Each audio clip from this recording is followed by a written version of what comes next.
Welcome back, everybody, to ArcRevo 2019. We've got more BB Tag action for you as we work through these pools matches. How are you doing today, Raph? I'm wonderful.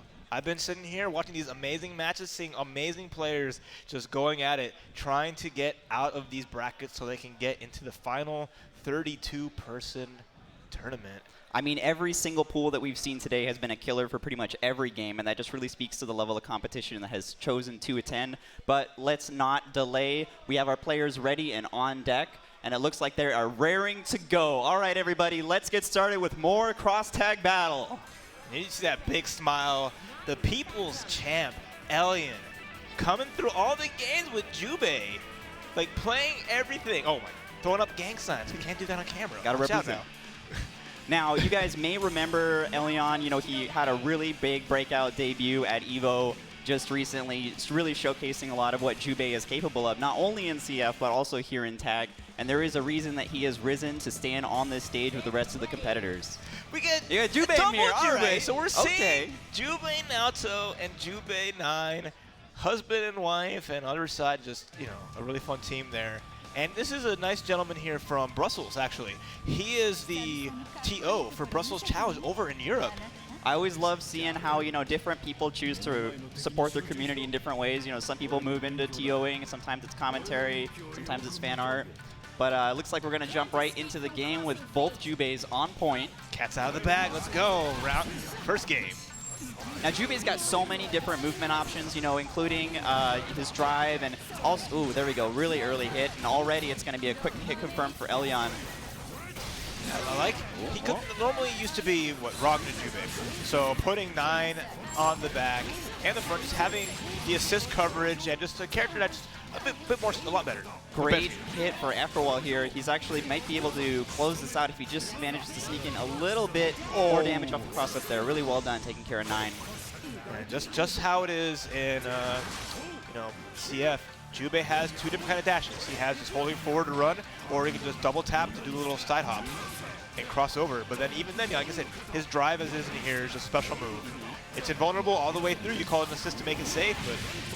And that's really, you know, what showcases a lot of character strengths in cross-tag battle is that you can make a shell for pretty much any of your favorite characters. And so many of the cast has so many different unique properties that we really get to see a lot of personality from the players and who they decide to main.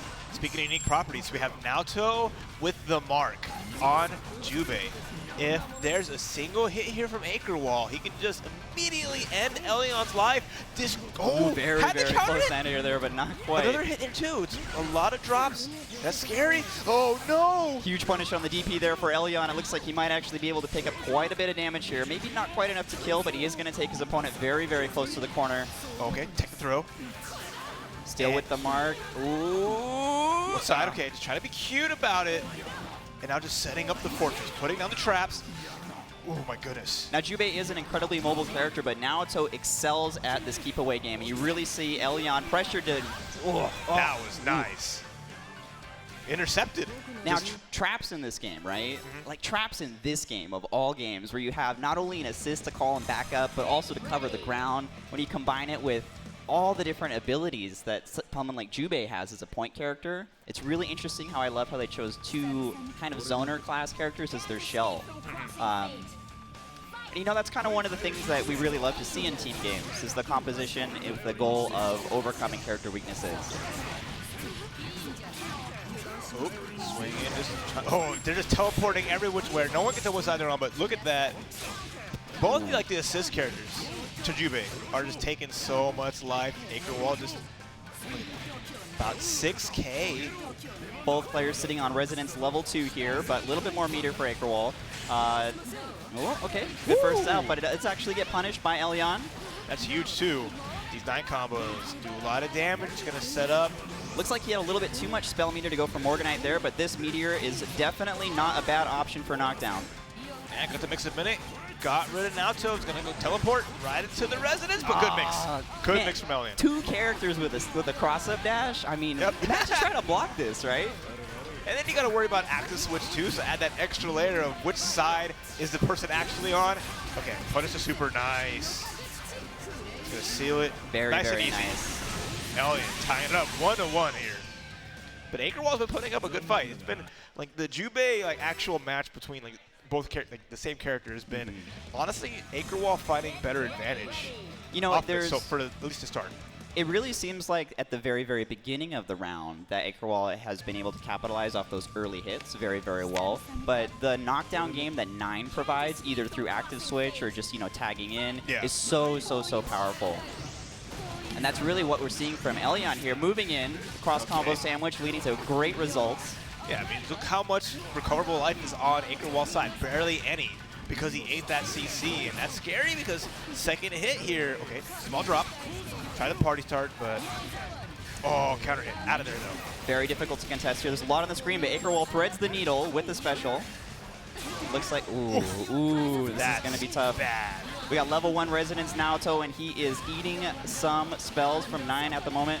I'm really not sure what Achorwal's options here are, but Resonance is always a good one. Yeah, scary though, because you just set it up when the CC comes out, you gotta hold that mix, and enough, okay, combine. Very fortunate for Achorwal there, managing to slip out of the combo and get a throw back into the corner. It looks like Elyon is still gonna escape this with quite a bit of health though. Yeah, it's got Mark though, so the amount of health you have doesn't matter. Happy birthday as well. Oh, that's 1 down. 9 disappeared, sent her to the Shadow Realm. And also with the DP punish, like you were mentioning, Raph, all he needs is the mark and then the hit confirm. Okay, setting a trap. Oh, just nice clean grab. Playing patient here. Again, trying to grab. Good tech out. Oh, ooh! But he set a trap instead of confirming another counter hit, but nothing off it. He does capitalize off this low here, though. It looks like he is going to pick up this full hit confirm into the mark. He's got his trap out, but does dissipate. Super, you keep pressing buttons. Elyon ready that time. Every time he would teleport, Achorwal would contest afterwards. Every single time. Elyon was ready. It is a situation where you have to pick and choose when to take your turn. And, you know, there's the option of late super cancel is always going to be in every fighting game, right? Like, and pulling it out right then and there to seal the deal. So good. Good decision making from Elyon to go up 2-1. Interesting to see that both players have stuck to their teams throughout all now 4 of these games. You know, this is kind of a game where we do see a lot of counterplay, but you know, I really admire those who choose to stick by what they know and are comfortable with in the scene of the meta. I mean, it's tough, but at the same time, it's like, you get blown up for taking one chance and you didn't like maybe warm up with the team. So it's always that hard decision in any game. Is like, do I make that right decision to switch, or do I like make the adjustments with the team I have? Nice grab. Yeah, wow, this is really quite a turnaround for Achorwal. Oh, unfortunately, dropped up to the just frame. A lot of recoverable health on Elyon's Jubei. He's probably gonna. Oh, okay. Keeping him in there. Gotta watch out. Yeah. Super punish. Nice. No, okay. Figured he could have burst there. Oh, it's overhead. And the block. Excellent bait. Wow. Elyon is very, very confident in his ability to clean up this match with that burst punish. Actually dead. Say goodnight. And now it's all down to solo Jubei. Achorwal took the chance trying to hit that slash right He's through. going to be safe out of this. Okay. Yeah, okay. Manages to cross other side. Oh, got a hit. But the hairball. hairball. The fireball. It came through to save him. So difficult to overcome a 2v1 situation in this game, even with Resonance level 3. He's got a lot of meter to burn, but yeah, there's the hit. Burned. After all that, Elyon 3-1 over Achorwal. Great match though. Both players playing really well, but Elyon just the better decision making to really close it out. I know a lot of people are, you know, kind of maybe they don't put a whole lot of credence in a mirror match, but I personally love them because you really get to see how different people prioritize their character's strengths, right? They have this gameplay strategy or this approach to the neutral, and it's very representative of what they see as powerful in a fighting game. No, 100%. Even like a team game, right? So it's like the point characters are the same, but the support adds a different flavor to the team. So not only is there that back and forth of having the mirror match, but then you just have how the assists can work around. And you know, you see like Achorwal has another game plan behind it with Naoto with the instant kills. So it's like you have more layers to it that adds to like, okay, the mirror match is there, but there's that behind the scenes things you have to worry about and think about. Right, yeah, just like you were mentioning, whereas Elyon had 9, right, to set up Morganite unblockables, to set up really, really good, a lot of good situations for that character. looks like we are getting ready for the next match here for you guys. It'll be up in just a moment. Seth back on deck. Seth has really been kind of a breakout star this year, honestly. He's done so well in so many tournaments and honestly earned a lot of recognition from the community. Really props to him for getting his name out there. Yeah, doing his thing with the team he stuck with from the get-go. He had the Akihiko Azrael, and he's just been running through so many people. His bracket is super stacked, too. I mean, what bracket is it in this tournament, right? Let's be honest. But this one, like, pool number 10, ridiculous. Like, by all standards of other ones, it's insanity. Like, he had a run back against Flux in the winter side, from what I believe, that he took Flux out. He had the first match up on here where he did really well against Gero Siabu, and that was a really good match, too. And he's just having to clear an incredible amount of people, and it's, you know, not stopping anytime soon. I'm happy to see him finding success here because I know he didn't travel to a lot of the tournaments. I know I did see him like at Combo Breaker and yeah, I saw him at Combo Breaker as well. So he has like made a mark at some of them, but you know he's down here in the trenches with everyone else, just trying to scratch their way up to the final bracket.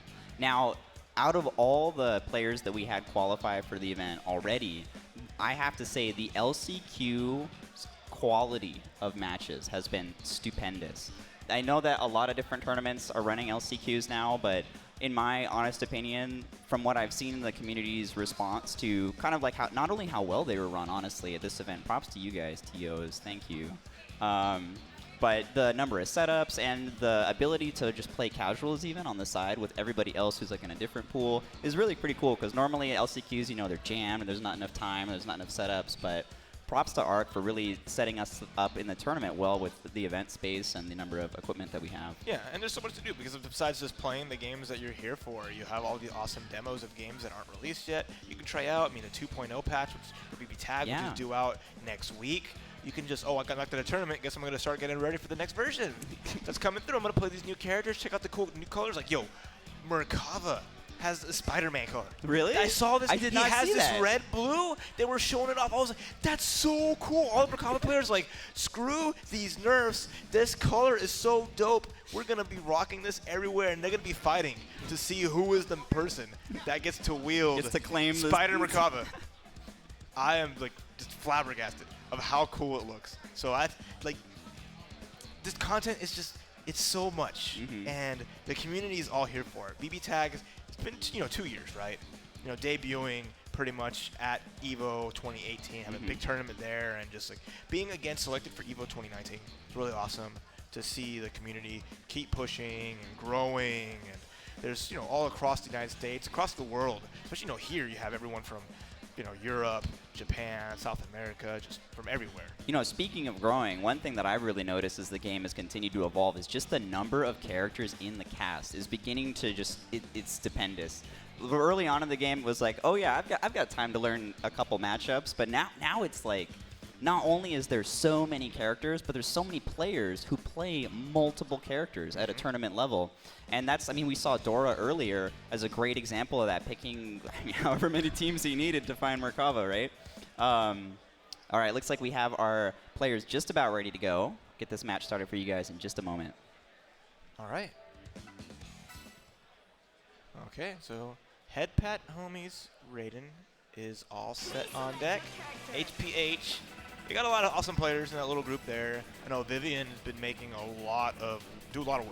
Yeah, like Vivian for sure. Just doing with that Yosuke team, just super great players. And Raiden, I think, is at like the forefront of this squad, like the one leading the charge. So we'll see what he can do against the monster that is SETHLOLOL.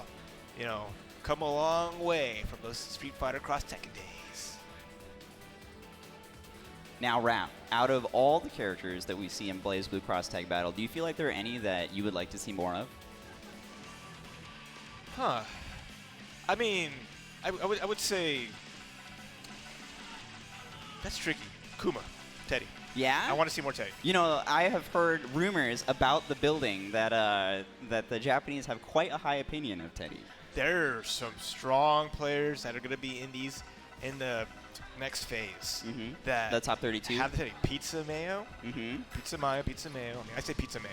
It just sounds. The name just is that. It makes me want to say that just from how it's put out. It's like pizza mayonnaise. Come on. Okay. Right. So you have him, and you have like this these Kuma players that are there, like even like Tempest, who has always strong opinions of the characters, was like, I'm putting Teddy into the A bracket. Right. Because I see the potential now. And it's like, all right. When he was written off from like the get-go. I mean, that's one of the reasons that we love to see open entry formats, right? The ability for anybody to show up and to represent why they think a character is strong, really in full force, is pretty exclusive to fighting games, if I'm going to be honest. All right, guys, it looks like we're getting ready to go here. Both players loading in. Seth as stone-faced as ever. Another day in the office here. A quick nod.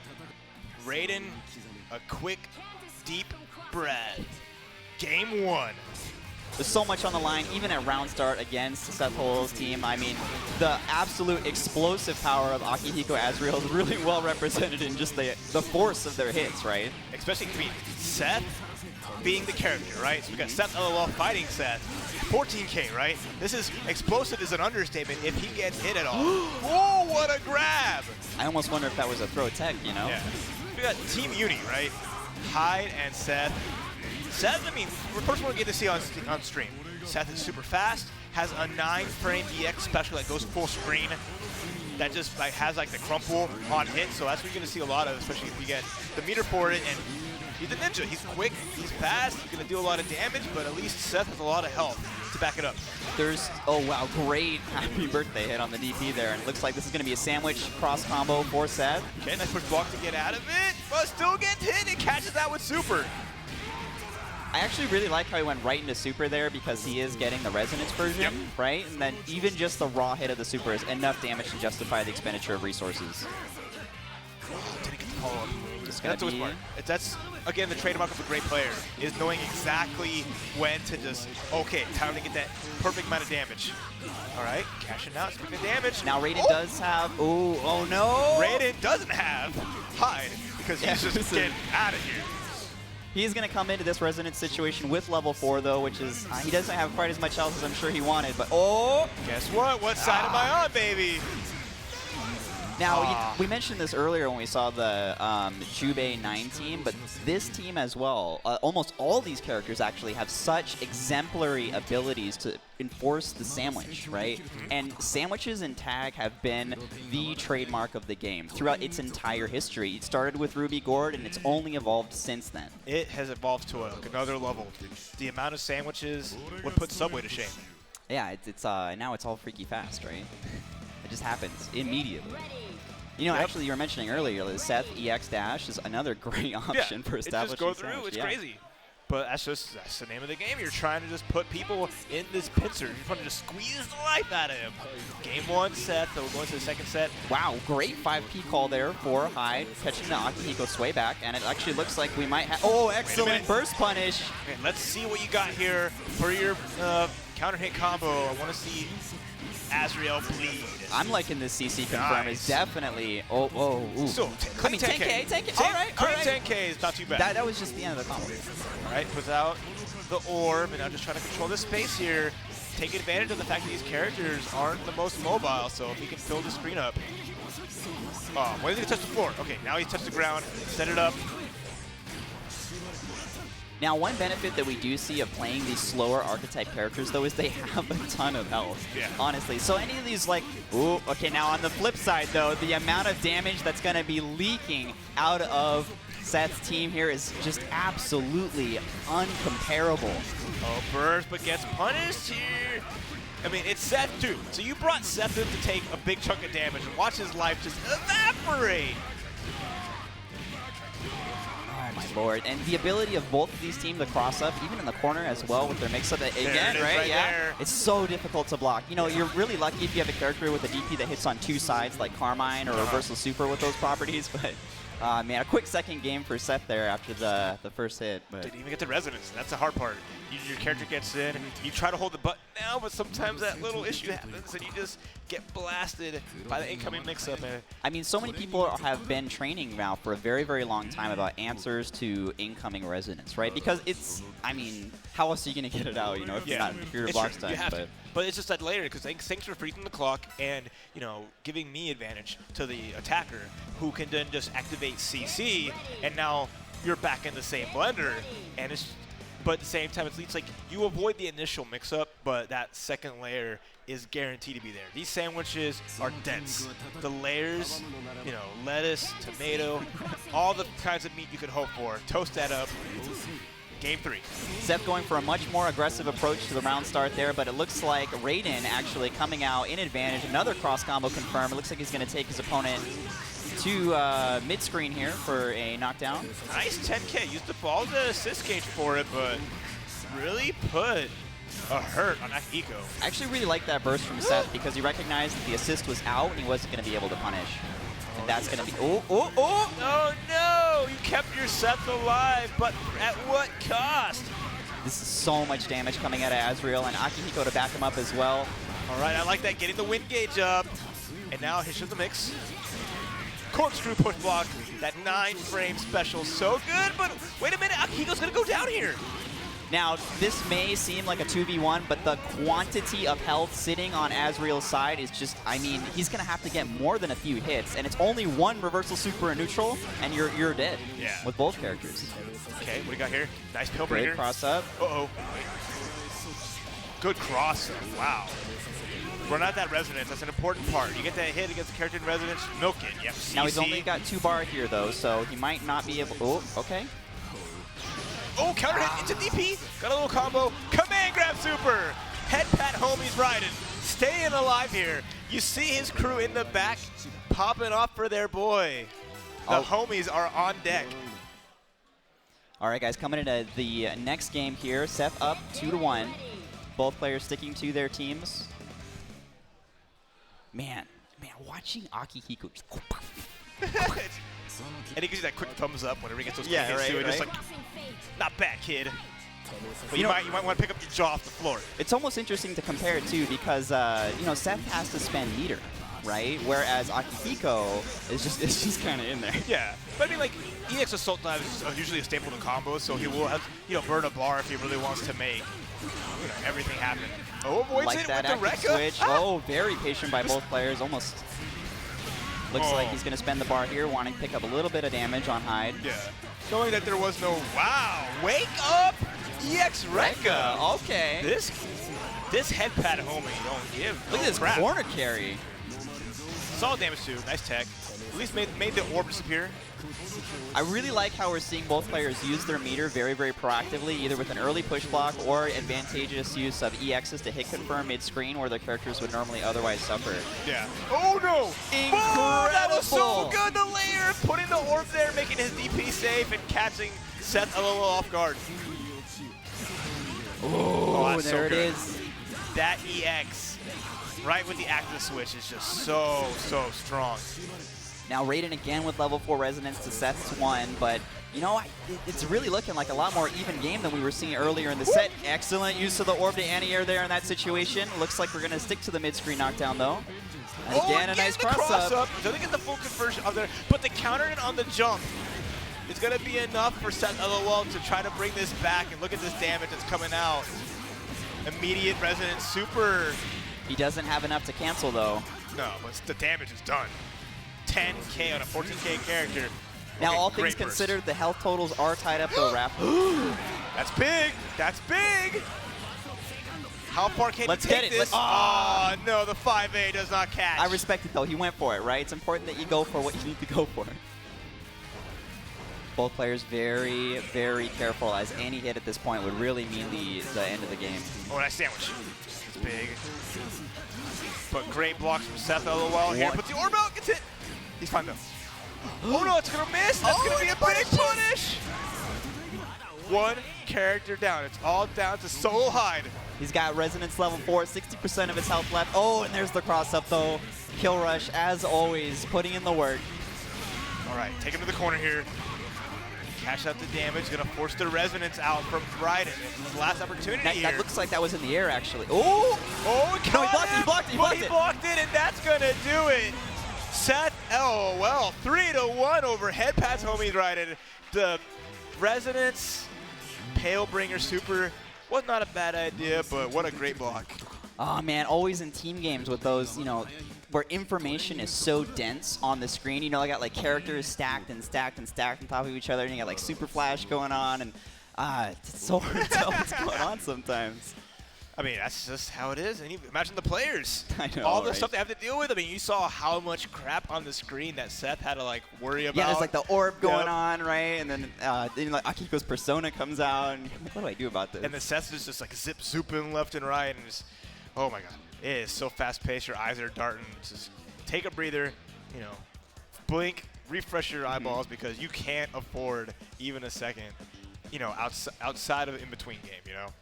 You know, one thing I really noticed about the state of the game as it's evolved, Raph, is that there's really been a focus on the third character of cross combo, right? You know what I'm talking about? Like, there's not only how the different characters complement each other, but really what they as a team bring to the table as like a simultaneous powerhouse, right? It looks like we've got Jona up versus Monkey, 40-12. Jona on winner's side. This is the qualifying match of Pool 3. Yeah, trying to get into top 32. Jona's been putting on some good work. Found a lot of love for the game again after EVO. He competed in that and made top 8 at Evolution 2019. So you're seeing, you know, him just doing his thing, running Akihiko because that was his character back in Persona 4. He did the damage back then, and he, you know, Definitely does it now, yeah. Akihiko kind of brought that love back to bring the pain because he loves just erasing people's existence. He likes just scrubbing, like, it feels like you're going into the code and just like, this character doesn't exist anymore. That's how it feels, getting a big hit with Akihiko. Akihiko Ruby. And we got I like Jin. Yo, Monkey's color scheme though, like the coordination, the light red trim on the pristine white and light teal. Beautiful. Crisp. You don't see a lot of Jin anymore. Jin Kisaragi kind of fell out of favor. At least like after like kind of the early version of BB Tag, so people maybe just have reassessed what they're looking for in a character in this game, and I mean, not that he what a block. doesn't have capabilities. Wow, excellent anti-air there. Like the 4P is still extremely fast. Great that assist example, is such a great way of catching. But like when you look at like the other assists, right? The EX Ice Projectile, it's a little. If it was a little faster on startup, it would have more assist value. Which people see that they need something quicker when it comes down to like a you know, projectile assist character. But as long as they keep those 4Ps on deck. Oh, nice delayed air dash mix up. Here we go. Okay, burst out. Yeah, burst safe burst there because of the active. Oh! Gets the cross up. And you see, he whiffed 2B, but because that projectile took so long to come out, he couldn't, you know, get a kind of punish on it, which would have been guaranteed with a fast projectile. Kind of unfortunate. Flowing CC, but he's only got half of the bar. He's really gonna. Oh, excellent DP catching the active switch there. Really well played by Monkey. Okay, nice card. Cross up. Whee. Nice Toga. I love the response with Super there. All right, Ruby's in, but a 2B, catch him behind the head, in resonance, so he's gonna cash out. Yep. You know, sometimes you have to have faith in your moves when you hit them, but at the same time, you have to have faith in your opponents, right? And Ruby 2B is one of those buttons that you always have to trust will catch the cross up. He's got a lot of bar. He's going to cash it with the Ice Arrow. Game 1. Going to Monkey. You know, even though Jona had most of the, I would say, cleaner hit confirms in that game, he lost so much health due to random damage in neutral, right? Yep. Like the Togas catching the assist timings. That was really great counterplay on the part of Monkey to kind of stop and put him behind in the health lead. It's always a big check. That's the nice part. Like, you know, I talked down Jin a little bit, right? But he still has a great way of checking people and just making sure that, hey, you're not just calling the assists willy-nilly. You're being mindful of it, or at least you have the presence of mind to cross-combo and keep them safe. Just trade places. I really like how Monkey's... Oh, excellent happy birthday there, catching both characters. Orie gonna bring him all the way to the corner. All right, they don't want to use any bar for it. Safe I jump like that. here. CC. All right. Yep, he's gonna get the punish here. Oh, nice. He recognized that Jona did have burst, and he wasn't gonna be able to burst punish due to his assist being out, so Super was ideal there. Yeah, too. Remember, he used cross combo as well to keep his assist safe. Yeah. So he was a resident Super. That's the best part, but here comes Jona. Now, Akihiko does have just a sliver of health in the backline, so he does need to be careful about calling him a neutral, because Monkey has already proven that he's looking for that assist call, right? And losing that character at this point in the game is really going to be detrimental. Wake up throw! After the tech, Jona not ready. He's going to eat a nice chunk of damage here. Look at Monkey go. Strong health lead. Jona, though, with 4 bars, so... Oh! Waiting for the gap, though. I like that. Cash out all this damage. He's going to get it confirmed after 2. Kaisa! Chooses to burst out. Oh, okay. that was nice, but didn't get anything more afterwards. Scary. Oh, wow! Nice. Avoid getting hit by Ruby, but at least Jona gets to play. Oh, gets barely clipped by the latest act frame of the DP there. Wow, went under 4P. Unblockable. Oh! All right, Monkey looking very, very confident coming into the end of this second game here. Hits him with a jump A, but not quite enough. Okay, avoids the jump C. Playing it. Nice. Love the hit 2-0 confirm there. from Monkey 4012. You know, one thing I'm noticing a lot of is that Monkey is very comfortable just letting Akihiko whiff in neutral, right? He'll jump over him, he'll run under him, he'll cross through him, and he's saying, I might not want to confront you in a face-to-face basis, but after I can, if I can use my mobility to counteract your slow ground game, that's how I'm going to win this matchup, and he's doing it to great effect. And also, like, you see, like you mentioned, how he's being mobile in that way. He does a lot of, like, the get close, jump back air dash to get those throws out. And, yeah. You know, Jona is just getting caught. Throwing hand and like trying to think like taking his turn or making an effort to grab. Oh, and a toga, knowing that he couldn't get Akihiko out, so taking that free damage. Very nice. Sense, yeah. Nice hit confirm from Jona here. Going to get Orie knocked down to the corner. Oh, goes low. Burst available, and there it is. So here comes Jin. But 5B, yup, there it is. Monkey though on the roll reversal here. Just a sliver of health, and he's got barely any meter to defend on top of it. Yeah, this is definitely a Jona game right here. Didn't even have to use any more bars, so right now in this position, if Orie gets touched even once, say goodbye. Okay. Nice Gets hit by the kill rush. All right, that's going to be the first game for Jona. All right, 2-1. You know, I got to say, out of all the games, like, we talk about momentum a lot in player matches, right? But BlazBlue cross tag battle has got to be the game where I've seen the most reverse, right? The most reverses from this like match point situation. And I think that really speaks to the speed of the game, right? Because it's really hard to adapt on the fly, especially when game length can be like 10 seconds, right? It happens, but I mean, like once that right part clicks, once you make that understanding that you need, and you just roll with it, it's scary. You saw it with Door earlier. But at least right now, Monkey is holding down the fort. Oh, couldn't confirm. It was kind of an awkward hit. Okay, ice car. It's going to be DP out. Excellent bait. And I like it, the punish with the assist there. That was just really nice. Not stressing, trying to run in and maybe mess up. It really seems like Monkey's playing patiently and reactively, most importantly, right? And that's kind of what's, see there again, reacting to the jump with DP. And that's what's put him in advantage in so many of these neutral situations. Because he's not committing early, he's saying, hey, let me pick my answer by choice. Yes. All right, but Ruby finds a hit. Momentum back into Jona's favor and forces the sandwich. Nice. Akihiko with just a sliver of health, but he might actually, oh, not quite. Maybe trying to bait out the burst there, but just tags out, but the jump, that's so good. That jump B hits so high. If they're standing, they're going to get blessed. Jona was playing with Akihiko mainly on point earlier in the set, but now we're really seeing him pull more of Ruby out. And I mean, she's got oppressive normals. She has the tools to fight both of Jin and Orie in neutral.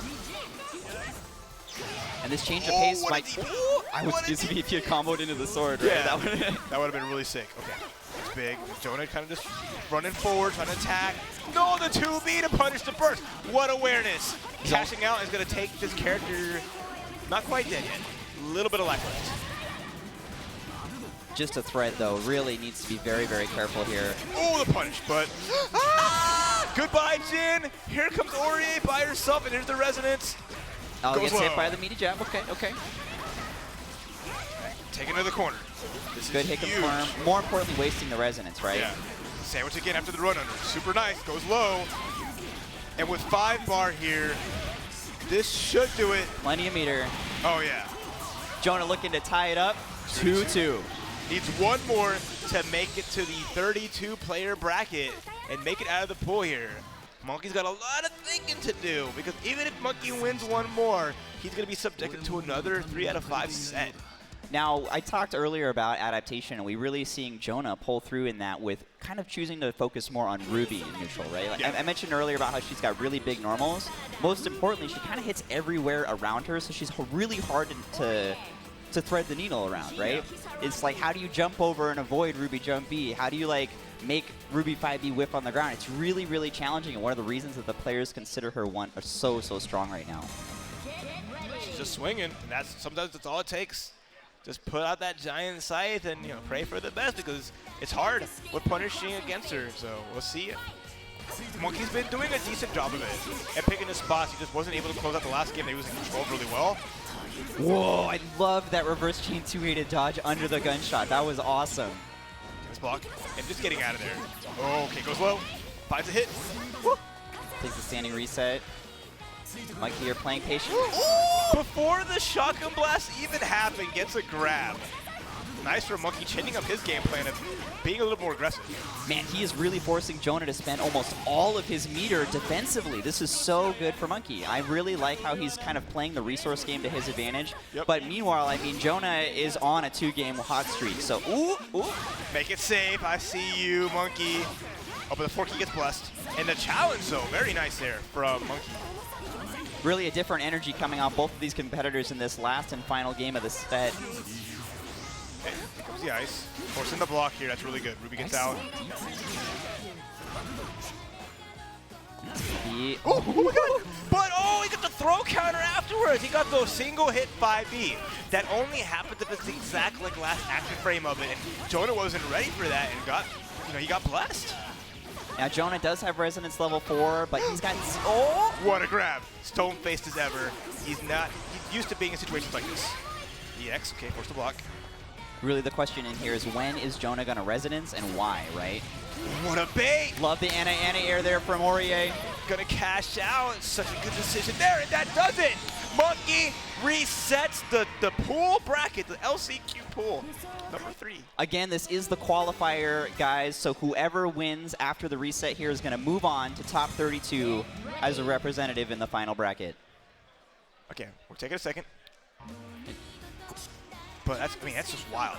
All things considered. I mean, we see the killers here, and the unknown killers is always a big part of it. Because, you look at the pool, you see Jona in there, and you're like, okay, Jona, strong in a lot of the games he plays. Again, top 8 at EVO. That's saying a lot. But Monkey putting in this work, doing the damage, and taking it to this point, bringing down a loser's bracket to this level. If he can do it, man, that's already... Okay, now here we go. Now earlier I was talking about the players sticking to their teams, but maybe Jona, he's kind of tired of fighting against 2 swords, right? But I mean he did pick trading a scythe for a scythe. Yeah, let's be honest, a little bit. So he's kind of sticking to there, but the manliness quotient on his team elevated to an exponential level here. But is this something that Monkey is ready for? Punish, there we go. Yeah, corkscrew, he's unsafe, but very bad on one. I'm really curious what Jona is looking for from Bordeaux's assists as to complement Akihiko compared to what he wasn't getting from Just take the damage, but level 1, so it's not huge. I mean, it's level 1, but he hit 2 characters, right? So might as well be 10K. Big whiff from Jona. No punish, though, so let's see. Yeah, Monkey just... Gets hit by Kill Rush Raw. But good DP. Gets him off. Nice, and he knows the challenge for gaps. Yeah, I mean, Akihiko has a couple answers, but you do need to commit to the bait, right? Like, you can't really just have an auto bait string with that character. Punish! Wow, that 5B whipping, and Monkey just that right little dash to get in the range to make it happen. That was nice. Oh, what a jump! Okay, how much is he going to use to try to maybe ensure a kill from here? Not quite enough for super, and this combo is already pretty prorated, so... Just wants to assimilate. Okay, and just raw tag Orie. Very nice. Yeah, everybody wants to get that health regen. Oh, that was big! That's huge! But okay, Gore comes in. Both players really desperately searching for this last and final hit as both of their teams just sitting on a sliver of health. Oh my god. Gordo's DP actually working. What world am I in right now? Yeah, we went back a patch. Uh-oh. I like that. Straight super, avoid any opportunity of a burst, and now game 1 is huge here. This is so important, Raph. Whoever gets the first game after a reset has statistically been shown to really set the pace, and I know both players are itching for it. What a bait. Gonna go into resonance here, try to get some life back. Plenty of meter for both players, really to do whatever they want with, but they're playing patiently, right? They want that regen. Too high, couldn't get him to knock down. And gotta watch out because Akihiko and Jona have 9 bars. Okay. The Astral is gone. Are they just trading resonance here? Is that what's going on? Yep. Okay, all right. EX, nice save and block. Oh, so dangerous. Oh, no, because the air dash back into it. He got hit. Okay, nice tech. Punish again, but too far away for anything to happen. Throw, no tech. This is going to do it. Game 1. If Jona doesn't drop it, there you go. Easy. Monkey's been doing such a great job of baiting things like anti-airs or ground poke buttons, and Jona is actually starting to recognize that, and he's responding with later options. You know, he's kind of playing a little bit more patiently in response, or picking buttons that, you know, just hit on both sides. Yeah. So it's scary because if he would have just, Monkey would have committed to the air dash over instead, or the jump over instead of going for the backwards air dash, he would have cleared the DP and would have been the party starter, but I mean, we have to recognize what habits our opponents have, right? That's part of our responsibility as fighting game players. It looks like Jona's Gordo is going to push Jin into the corner. Nice DP. Love it. Very, very good there. Good choice. I like that a lot. And 2B. Oh, just barely drops the combo, but, you know, putting Jin at half health, forcing the trade. That's one thing that I've really noticed about BB Tag is players are so focused on keeping their team alive that you can kind of dictate who they have on point if you kind of just let them switch, right? Okay, bring him down. Gonna extend it a little bit here. Enormous reward here for Jona, but Monkey choosing to burst out, doesn't want to lose his support. That's a low. Watch your ankles. That first hit of 2B just running up, swinging the big side and getting that two-piece. Right over simulation. I love that double jump out of it. That was really, really good. But I also like the active switch there from Jona, so it made that hit irrelevant. Rusty nail assist, putting a sandwich. Jona with the first to come back with his assist meter here. He's going to have the resources to burn, whereas Monkey just now getting his. Ooh, hit Orie! Even though Orie hit Akihiko on the back end, you just saw how good that hitbox is on 2B. Activate with 2B, punish, yep. Wonderfully done. That's, you know, Gordo's problems. It's one of the big ones. You try to go for a big meaty and you see the resonance through there. You basically gave your opponent a free combo. Looks like Jona wants to play patiently around the... Oh, okay, all right. So he's playing the double jump. Uh-oh, that should do it. Yep, Ross just right super. 2-0, Jona, that character switch paying dividends. Looking really good here. Now, one thing that we were seeing a lot earlier in the set, before the reset, was that, you know, Monkey was very, very confident in his usage of Toga, right, Jin's Wave Super, to call out those assist calls and pick up that random damage in neutral. But as we've moved into this second portion of the game, we really see that focus shifting from the super to the EX, right? Yeah. We've got the EX as an answer to assist call, EX kind of as a cross-up option or a safe pressure option, safe neutral option. And that, I can't say it's working more effectively, but it is interesting to see. I wonder what his strategy is in the expenditure of meter there. Yeah. Well, we'll see if that makes a big difference here in what is the time for Jona to shine. If with one more win, he'll qualify out of his pool. Now, Monkey did swap out Jin for Ruby here. This is quite a different game that Jona's going to be playing, especially because he not having Ruby himself on his team. Yeah, Jona let go of Ruby, and Monkey is like, you know what? She's on my side now. She's angry that you put her to the side. She's here to take some vengeance against you. Let's go. Okay, that neutral play. Man, they have so quickly reached Resonance level 4. I mean, both characters have barely taken any damage. Yep. That's just the quality of play. Both players really strong, doing their thing here. Making it count. Okay, let's mix up. I like it. Just go to CC off that. Excellent defense from Jona. So well defended, but it does actually get hit here. Okay, cashes out. There's the burst there. Run up 2B. I agree with it. One thing after bursting right away is you got to remember that your assist is on cooldown forever, right? It's really quite a long time before your backup comes back into play. Whoa, almost had a counter hit confirm off the trade. Okay, Ruby He's going to hit the, okay, all right. Wasn't able to push into the assist. Oh, assimilation gets blocked, or avoided. Man, Monkey really coming out with great jumps against the, you know, grab active switch game that Jona's trying to play. Yeah. He's really just not letting him have it. Oh, but Kill Rush was too far away! Oh my god, everything is working Monkey, except here comes the hit. Gets hit by the cross-up. Okay, but nail. Phew. Barely saving Ruby, but you know he needs to be really careful here. He can't depend on an assist call because even one jab to counter the assist call is going to seal the deal. Oh, that's scary.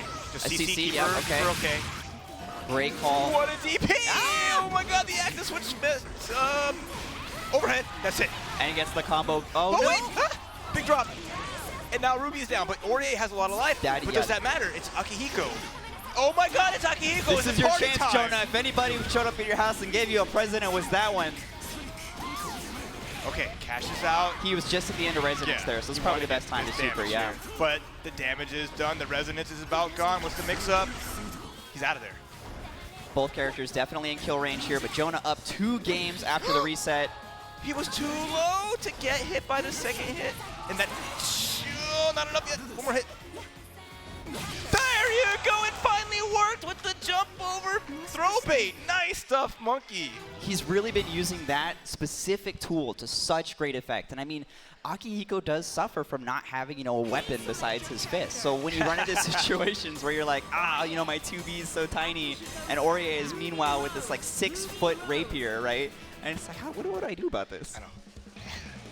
That habit of Jona is just getting him killed. He's just trying to go for a grab. He's just thinking, I can't punch. I'm going to kind of get a throw. But Monkey staying alive here, keeping his hopes and dreams.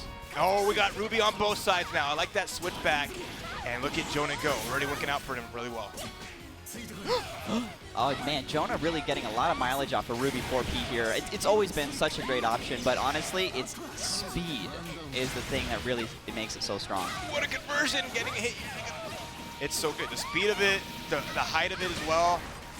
Oh, that big punish. This is Jona's game to lose right now. So tempting to burst there. You don't want to lose your character, but at the same time, it's what are you going to do, Okay, now you're in the CC. Holding the mix-up here. Good block. Good block. Assault dive with the grab. Oh, no, Who saw that? Yeah, he tried to push block. Yeah. No dice. There's a burst, but he dies because of reaction DP. It's all down to this. Now Jona with a massive reservoir of health here to really expend on whatever he wants. He can take a couple gambles in neutral. He's got a whole game lead as well after the reset. There's such a tall... Oh, yep, that's going to be it. Qualifying out 3-1. Jona making it out of pool number 3. He will play later tonight. Huge props to Monkey for resetting the bracket. I don't think that was something that Jona was expecting. He was definitely like, what am I gonna do about this, Orie, But so stupendous to see people representing the game at such a high level here at the LCQs. Really a beautiful thing to see. Hey, Monkey repping that character. Love it. Orie put a lot of work, and I'm happy to see. I mean, it's unfortunate that he won't make it to the next part of the event, but still had a great showing on stream. Happy to see him do work, and I know his friends over there in the crowd, they're getting together, the Orie squad. Hey, the Headpat homies. These signboards, coming out, yeah. They're all there, and they're all got each other's back, and that's what I love to see. Everyone, every group, every little clique is here supporting each other and elevating, and the losses sting a little less. So, Raph, I did happen to take a peek at the next competitors that we've got coming up, and I noticed that YMST is in the winner's side of our Pool 4 qualifiers versus Awookanen. He's Awookanen. Awookanen. Yeah. He's better than Awook. Yeah, he's Awook. He's Awook. Awook. And we saw YMST a little earlier playing really well. And he's here in the winner's side. Obviously, he's doing a lot of work there. So Pool 4 qualifying match. I mean, let's see how Awookanen. I feel like I kind of got privileged here because I just jumped on at the end of the day and I get all the qualifying matches, right? You get to see how all these pools end up because, I mean, just to give you insight like what's further on, we're seeing the run back of, after this, Dora Bang versus Orie, which we saw go 3-2. We just saw that earlier, right? And what a game it was, right? Like, Yuri coming out of the gate so strong, and then Dora coming back with so many counter picks. But I'm sure we'll have plenty of time to talk about that later, So, I mean, I'm not sure what to expect from Awookanen. Outside of it, he's got a nice little hoodie. His jacket looks sharp. I like the colors of it, And YMST, just doing a good job overall. So, I mean, it could go either way. At all times, we saw what happened with, the Jona match. You could never count any of these. You can't just decide any of these. You can place bets, but it's a big risk any time. One of the really cool things about being a part of the cross-tag community since its inception is that you really get to see what a game is like from its birth to like its early childhood stages and then kind of as it grows up, right? There hasn't been a new launch lately that I followed quite as closely as cross-tag, and what we got there? You get some water?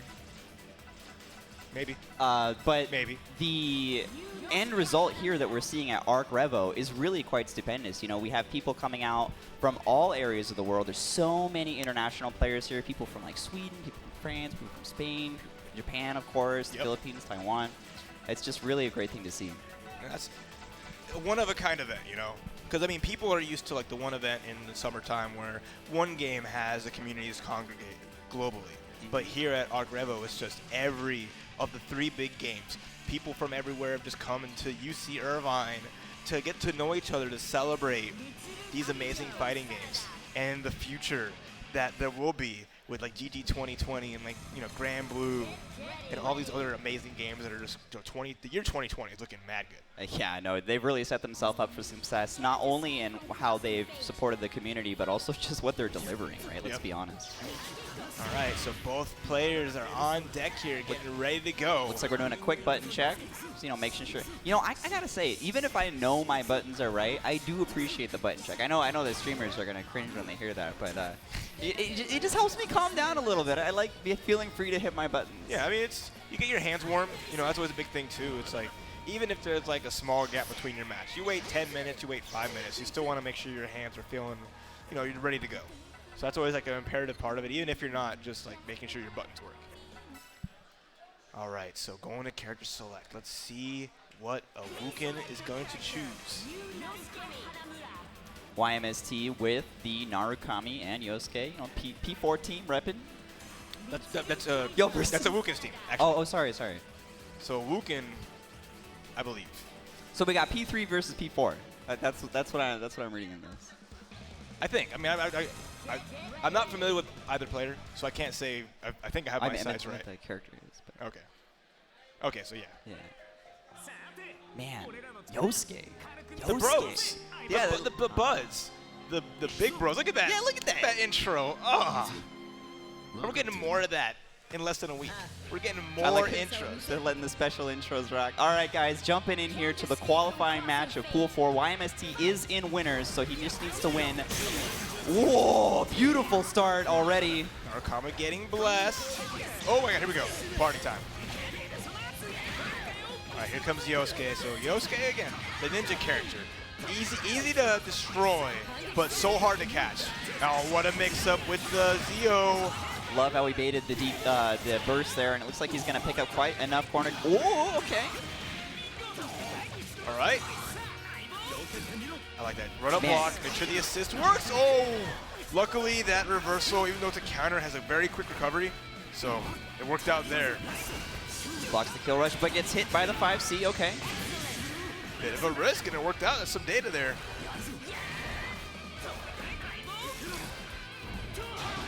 YMST. What an anti-air, but couldn't convert more. Oh. Gets hit by the raw 2B, and that was, ooh, okay. All right, manages to bait the burst. You know, in a way, that might have even been better than killing the other character, right? Because what Yosuke going to do coming out of the gate with 10% health, you know? Yeah, literally, you sneeze on him with that amount of life. And that's a wrap. Grab, I like that, clean. Very easy, quick super cancel, not even giving him a choice to burst. All right, game number 1. Goes to Awookanen. Now, even at character select, you know, you see Mitsuru on the screen, you're like thinking about how Narukami, even with, you know, also sword normals, is going to counterplay what is considered one of the strongest neutral characters right now in the meta, right? Mitsuru. Can't escape from crossing fate. But I think, you know, his usage of Yosuke's mobility is going to be the key here, because he does have so many air options, so many cancel options, and the choice, really, of when to engage. And that's going to be something that's really, really key. All right, so I think the names are swapped. That's the thing. They got to get those names with players on the wrong sides. Oh. I think. Well, we'll just refer to them by their character name. I want to make sure, because I don't know. All right, coming in here, Mitsuru pushing Yosuke into the corner. Looks like we've got a... Oh, so YMST is up 1. All right, cool. Because I knew it from the get-go, right? I felt it. Okay, it's fine. Okay, pressure's on. Put him in that blender. We got the turkey club coming up. Wow, beautiful what defense here. I love, and he gets the punish. Okay. 2A, just a challenge. You want to keep swinging. Oh, wow, 4P. it's up by the 4P. Okay. Yeah, bye, Yosuke. We hardly knew ye. very, very scary here. YMST's ability to really capitalize on these hits is making the difference, honestly. Yosuke may have the mobility and the ability to get the hits, but it's what you're doing with them, right? How are you spending them? I mean, you see that Akihiko gets the hit, and he's turning it into just magic. Pushing 16K there, definitely enough to close out the round. YMST going up 2-0. He's actually on qualifying point here. That's the fear. You think, oh, my character has normal life, that makes a difference. Akihiko doesn't care what your life totals are. I mean, it's like, you kind of wonder sometimes, because like, oh, this game has an infinite, or, you know, is it an infinite if it just actually just kills them? And that was round start reversal. Yosuke already hurting so much here. What a punish! Using the Dwa to avoid the burst. YMST really pushing the advantage of, you know, just the raw mix-up options of Mitsuru here. And beautiful confirm off the counter hit Dwa, going for the 2B confirm here. And with all this meter, Cross combo. Naru, Kami, say goodnight. It's all down to Yosuke for Awookanen. Okay. YMST has the option of playing so patiently here. He can really do whatever he wants. Okay, there's the gut punch. Not quite yet. Oh, baits 2B, gets a conversion here. At least Awookanen gets a party started. Yosuke gets the blue bead. I really like how Awookanen kind of responded differently in that situation, because the 2B is what rocked his world previously, and showing the ability to counterplay around decisions, even in like this hectic circumstance, is really important. And after all that, speaking of hectic circumstances, that's Yosuke go, wait a minute! Text to the super. Oh, no, but the 6B. trade, that was cute. He's like, you know, you think it's your turn. You think you can punish, and Mitsuru in the back. that was, what a way to end it. What a jerk. YMST with the mean. Right, you sit there and you're nastiness. blocking the lightning, and you're like, what's going on? And the whole projectile's completely obscured by the lightning. You're like, oh no. That's so mean. Out of the back. But YMST 3-0, making it to the next bracket here at ArcRevo. Good stuff to him.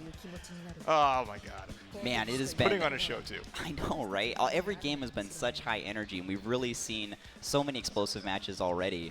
I mean, quite a bit of Akihiko helps with that, you know. That's where we are at the game right now. That's the dark character.